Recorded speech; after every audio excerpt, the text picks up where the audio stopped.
Hi, I'm Paul Stringflow, CTO at Gardner Systems, and welcome to our latest CTO Insights video.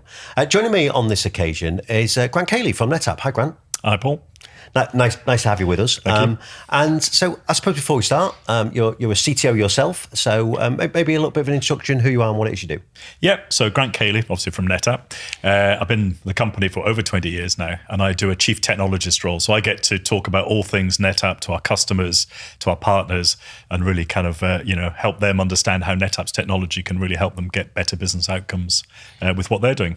Well, we'll kind of dive into kind of some of the conversations you have as a CTO in a little while. But just maybe for people who aren't familiar with NetApp, I mean probably most people watching this have maybe at least heard of NetApp. But for those who aren't familiar, a little bit about what NetApp do, who they are, their history, and what they're doing today. Yeah, so we've been around since, it's quite a long time now, 1992.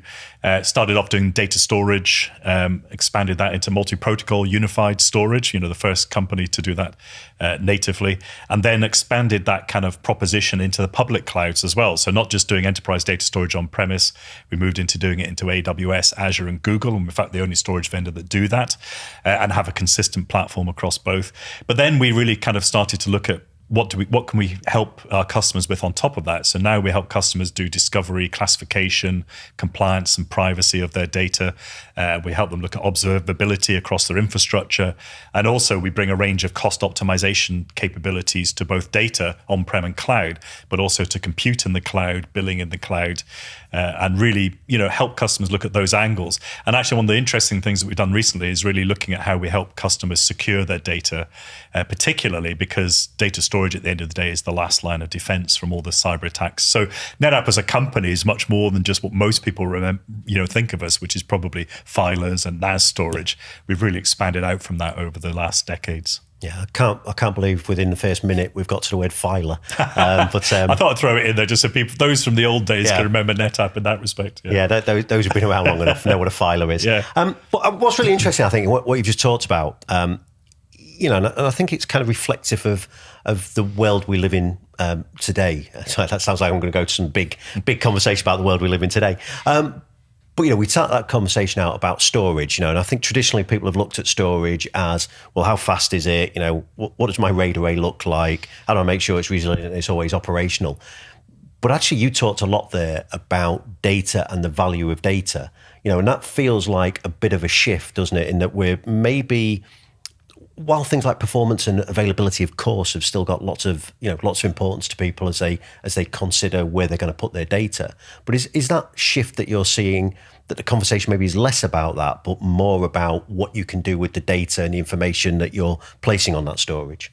Yeah, I mean, I think, all the things you just talked about, RAID of data, performance, all that kind of stuff, it's almost a given nowadays for the data storage you're buying. The flash boom, if you like, of really changed the kind of performance landscape. But what's really now important is actually how customers can, I use the term wrangle their data, because actually it's not just storing the data, it's how can they integrate that data, the data sets, into the applications, into things like AI, and how can they actually make that a much faster go-to-market capability, a much more secure capability, and a much more cost-optimized capability as well. But to do that, you need to integrate all these kind of features which have been around for a long time through APIs into the applications, into the AI data pipelines that people are building. And also you need to be able to do that across on-premise and the public clouds. If you can stitch all that together, which is what NetApp do, and we used to talk about it in terms of calling it the data fabric. We don't tend to use that term quite so much. We now talk about really calling it unified data management, because it can be the same data management across any environment, on-prem and cloud. And having that type of capability is much more the conversation nowadays. It's, data storage, people assume it'll be fast enough, it's protected, it's got business continuity, it's got disaster recovery. But uniquely being able to do that, not just in the data center, but in the clouds, and then API drive things like cloning of data, instant snapshotting, instant restoring of massive data sets, those kind of things really drive value into what customers are trying to do, rather than just act as a kind of a layer for storing your data. Yeah, and I think make an important point actually about the kind of the table stakes almost of, we should expect all storage vendors of a certain quality to be able to do these kind of things. But it's interesting, you kind of talk about cloud and the ability to take those kind of consistent capabilities and take them from on-prem into cloud. I suppose maybe just less about the data for the moment, but maybe that's an interesting conversation to have. For people who are thinking about moving to cloud storage, it's actually, while we say lots of these table stake things are a given on-prem, that's not necessarily true of moving to cloud, is it? So are there some different considerations people should have as they consider cloud storage versus what they've traditionally thought of on-prem? Yeah, it's interesting. If you look across the clouds, there are over 30 storage services you can choose from, and they all try and target a different kind of use case as such. But what most of them still lack is the kind of enterprise capabilities around about, you need zero data loss, you need high performance, you need backup and recovery of data, you need encryption of data, you need storage efficiencies of data, reducing the cost of actually storing that data. And we take those as givens on premise, but actually being able to do those, which you can't do natively really in the public clouds. And that's where NetApp's offering in those clouds really offers value, because we bring that same platform into those clouds. And then customers don't have to pick and choose. They can actually standardize how they manage data and gain all the advantages that I've just talked about in that respect. So it's really important because, the storage environments in the cloud are, I wouldn't say they're very basic, but they're not as advanced as you'd expect from your data center footprints. So being able to do that in the clouds as well is a real value proposition that NetApp bring. Yeah, and I think that's a kind of an interesting point, isn't it? Again, about that idea of the things you take for granted, and no pun on your name intended, but the things you take for granted on-prem in terms of optimization, and even at that basic level, that idea, and I think we were talking before we recorded about actually something I've worked on recently with somebody where they were considering, well, we want to take this stuff off-prem and put it in a public cloud. And what they hadn't thought about was, all of the capabilities they were getting on-prem in their data center around compression, deduplication, shrinking a data set down by 30, 40, 50%.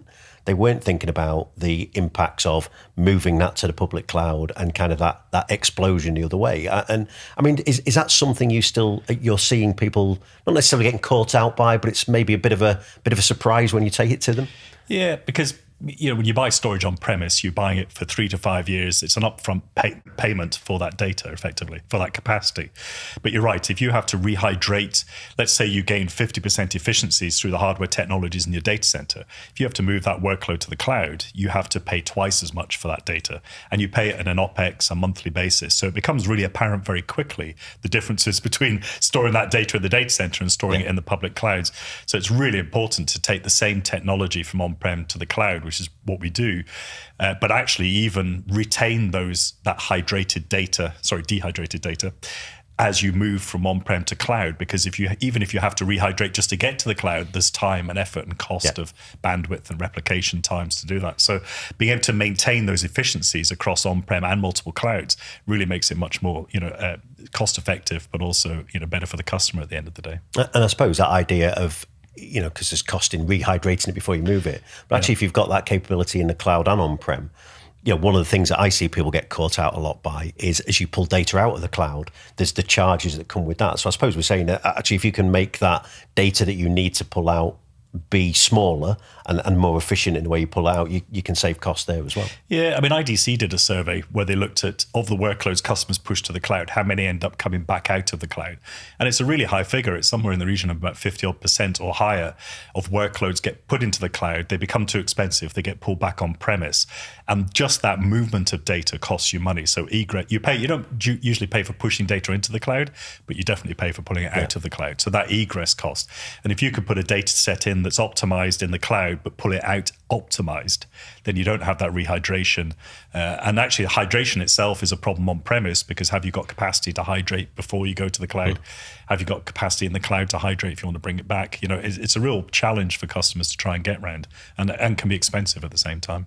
So let's take because we started out talking about kind of the idea of storage at an infrastructure layer. There's lots of table stake type stuff that people should expect, and rightly so. And actually, most leading enterprise storage vendors are doing all the things that we talked about. But the value in the conversations you're having, it seems like, is much more around how do I get the best out of data. So in terms of doing that, what's kind of the starting point? So if somebody's listening to us chatting here and saying, well, okay, I want to know more about my data so I can use it more effectively. I suppose maybe actually two questions. Why should they bother? And then where do they start? Yeah, there's actually a couple of kind of conversations there, because why bother? Cost, time to markets, all of these things are important, and that's why the technologies can really help you. But there's actually two sides to that. One is actually looking at the data that they're storing in the first place. Have they looked at how much they've got, whether it's optimized, whether they've got the right securities, governance, compliance over data? That's a conversation before you even think about moving into the cloud or not. And then once you decide that you do want to put into the cloud, whether it's from NetApp or not from NetApp, you really need to think about what landing zone am I going to build this on? What features do I need to build into that? Because if you don't build them into the kind of storage landing zone in the cloud, you'll have to build them into the application. And the old days of doing applications and data was the shared storage platform did your business continuity, your HA, and if it was a good platform, it integrated into the application as well, so that all the kind of log management was taken care of. You still need to do that in the cloud somewhere. And that's one of the benefits of having the technologies we've got anyways. You can think, well, we need to do X, Y, and Z. We can already do that for you and give you that landing zone, storage landing zone in the cloud that you can then subsequently build on top of. So there's a lot of factors there that people need to think about, not just what data they've got, what they want to move to the cloud, but then how they treat that data, how they store that data, and bring a lot of the features that we've talked about into that environment. And so when people are doing discovery, I suppose, what's some of the stuff that what's some of the stuff that they can find out, and what's important? Again, in your experience, maybe the conversation you're having with CTOs is what is it that they don't know that actually you can help them find out, and it's valuable for them to find out. Well, it's interesting that a lot of companies just don't know how much data they've got, which is the first challenge. And actually, there was a survey done which looked at how much of that data is ever touched again. And 68% of data that is created will never be used again. So somebody's paying for that data. You're powering it, you're cooling it, you're hosting it. If you're in the cloud, you're paying for it on an OpEx basis, so it gets really expensive very quickly. So I think the first thing is actually companies being able to understand what data have we got, what's redundant, cold, what could be moved onto different tiers, what could be deleted, for example, and that's becoming more, never used to happen. People would never delete data. Now people are deleting data just because of the amount of data that's being created. So those are challenges. But then you've also got to think about, does that data contain confidential information, regulatory information, personal information for GDPR and other regulations? So companies are really having to put much more of and have a much better understanding of what they've got before they start to make any decisions about putting data into other environments or using it for other purposes. And AI is a big driver of that as well, because if you can spend millions on GPUs to process data using AI, but if you're wasting it on redundant cold data that's not, or data that's of no relevance, then that's just a waste of resources. So there's a lot of optimization that needs to be done around about data in the very first instance. And we've talked before, haven't we, about how lots of things in IT are very cyclic. And I think one of the phrases that I haven't heard for a long time, but I've started hearing increasingly, is the idea of garbage in, garbage out. And within respect of AI, because actually, if we're going to use, as you said, if we're going to spend all this money on GPUs or cloud native services that are doing this kind of churning for us in terms of trying to gain additional value out of data, if we're just feeding rubbish in the first place, then I think actually something you'd said to me previously was that idea that you might get to the answer eventually. It'll just take you an awful lot longer and may not be as good an answer as you want. Is that a driver that you're seeing as well? Yeah, I think so. I mean, well, absolutely, definitely, actually. Optimizing before you start processing, because the two resources that are expensive in AI are the GPUs to process it and the data scientist time to have to kind of pre-format data, use the data, analyze the results, etc. So really, you've got to kind of optimize those, and to do that, you need to look at what data you're putting in the first place, make that optimization call up front, make sure it's relevant data so that you're getting the maximum out of it. But then for AI, you need to be able to wrangle that data, because a data set, which might be your golden data set, you need to use that not just for one AI process, but you may have ChatGPT, you may have modeling, you may have other analytics you want to run against this. If you have to hold lots of copies of that data to answer all of these kind of requirements, that gets expensive really quickly. So stepping it back and leveraging things like zero-space cloning technologies on the storage side can make a huge advantage in terms of the cost of doing all of these things, but then also the time, because you can wrangle data sets, you can restore them, you can clone them in seconds. All of that makes a massive difference to the outcomes that you can achieve. Yeah, and I think that kind of speed and cost is a huge part of that. The idea that if I want multiple data sets, we talked before about you're putting more and more data in the cloud than you need. Well, if you're going to I've put all this data in there and then I'm going to do it again with another copy of data. Well, on-prem, that might be a bit of capacity you're using up. But actually in the cloud, not only capacity, but the cost associated with the capacity. Yeah. That can be a huge thing. But before we wrapped up, there's a couple of other areas I just want to explore with you in terms of things that I hear from kind of CTOs when we're talking about storage and data. And I just wondered what your take was. I mean, we've kind of touched on compliance and governance before. One of the big drivers I've seen in terms of data strategy and rethinking how we look at data is regulation and regulatory frameworks. Is that something that you're seeing, and what kind of advice have you got from a NetApp point of view of how people can maybe start to meet some of the demands of those frameworks? Yeah, I think people just haven't addressed these before at great scale because the time and effort it takes to classify data, to discover it, to process it, to then tie it into regulations that you maybe have to adhere to, like GDPR, which has things along not just the storing of data and security of data, but also around about sovereignty of data and these types of challenges. So companies are much more keen on really kind of getting a handle on what they've got, being able to tag and classify their data, but only if you can do it simply, because that was the challenge before, was being able to do it at scale, to do it quickly. And now there are tools and capabilities, of which we provide that can help you do that. And with that kind of knowledge, you can then build dynamic policies, and you can start to actually, not quite real time, but in near real time, start to work out when data strays outside of regulations, because that's one of the challenges as well, is that if somebody takes a confidential document and drops it into their storage repository in the cloud or into an S3 bucket in the cloud, you need to know that. And if that breaks your regulations, you need to be able to alert to it, take action. So there's much more of an automation requirement as well as a discovery and a classification requirement that needs to be put around data so that you can protect yourself at scale, because that's always been the problem, is how do I do that? And we've not been able to do that before. So the tools now are available to do that. Well, you're saying, and kind of protecting at scale and also protecting across these multiple repositories, both on-prem and the cloud, inside of applications, inside of SaaS applications. One thing you mentioned, and I think it's a really interesting point, because it's been one of the challenges I've seen in this kind of governance and compliance space, is sometimes the complexity of doing that. So how are you seeing vendors like NetApp as well? How are you seeing NetApp or other vendors make that more straightforward for customers? Yeah, I mean, the cloud has helped a lot because we can build SaaS applications that enable us to bring features to market very quickly, to not have to have a change control window from a customer to bring in a new set of capabilities. So being able to build our capabilities in the cloud as a SaaS offering, but with on-prem collectors for the data, has really helped us scale the types of requirements that we can bring.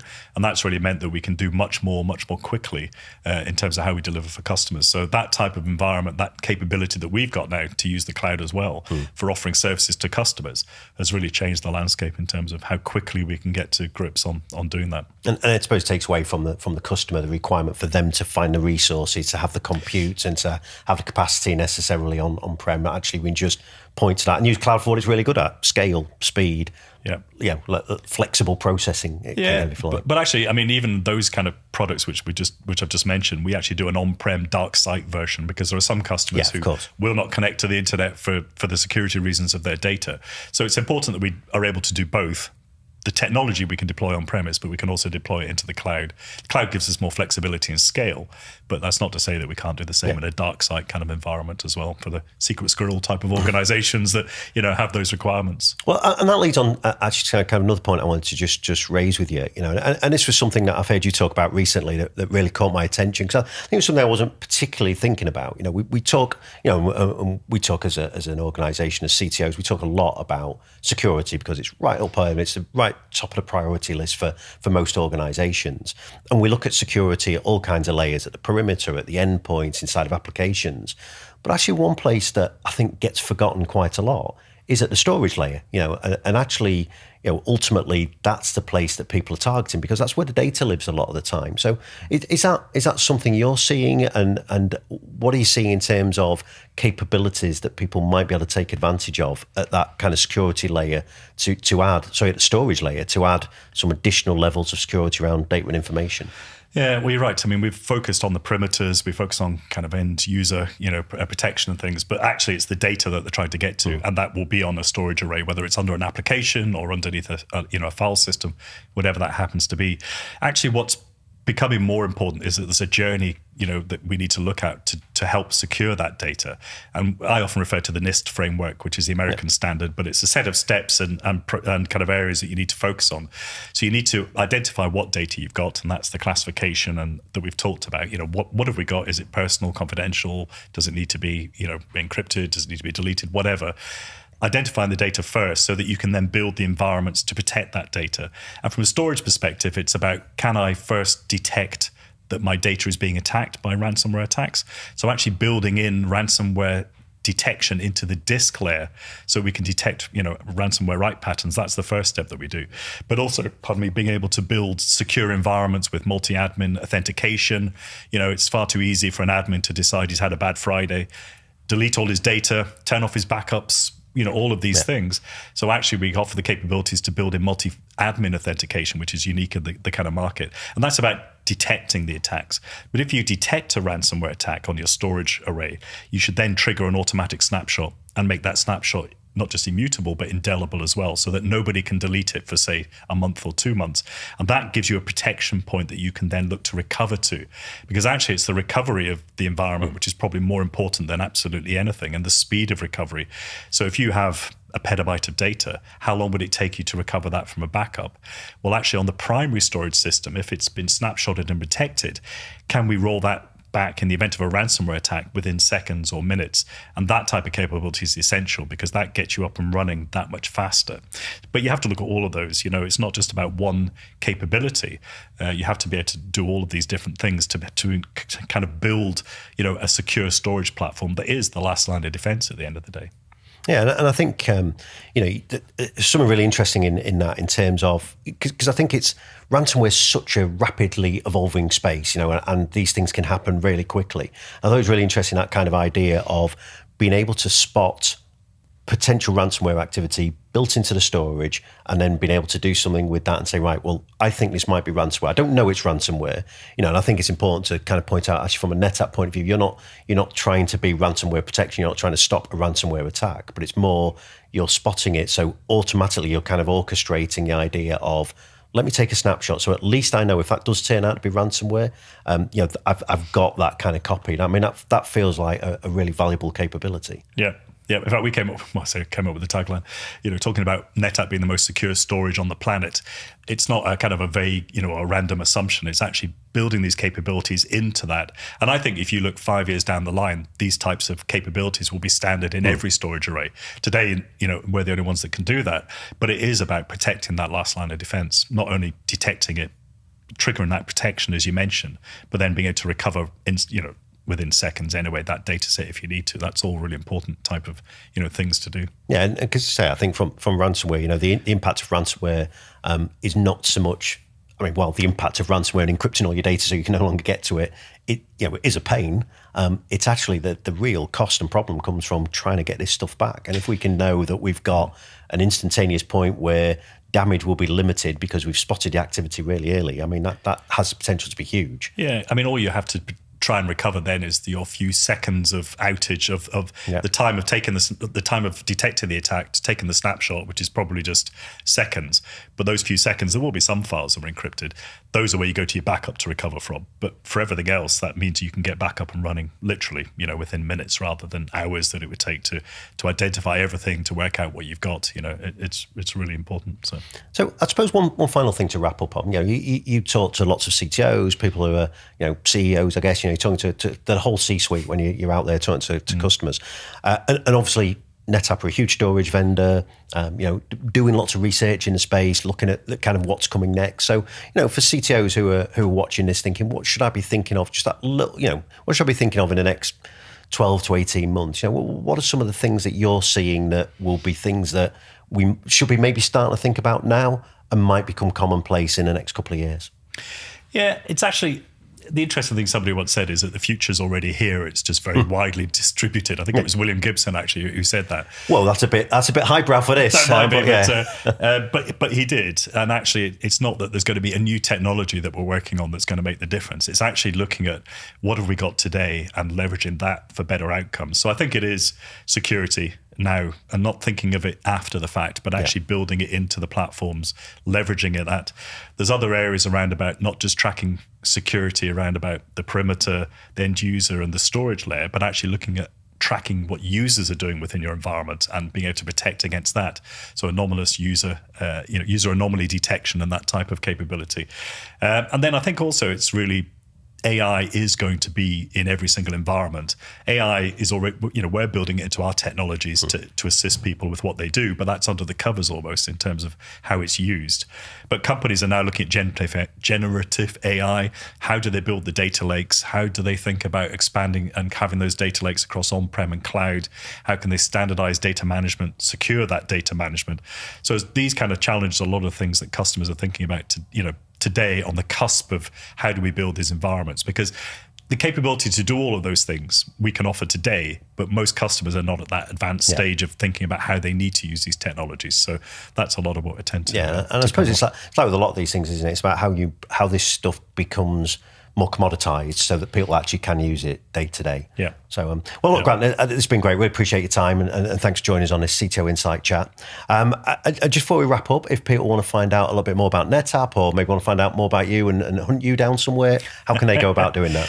Yeah, so I'm quite easy. I don't use Twitter as much nowadays since they renamed the platform, but certainly just search for Grant Caley NetApp at LinkedIn and you'll find me quite quickly. And then, of course, NetApp ourselves, just go to www.netapp.com and you'll be able to access everything from there that I've talked about anyway today. Well, that's great, Grant. Really appreciate it. Thanks for your time and see you again soon. Thank you, Paul. Thank you.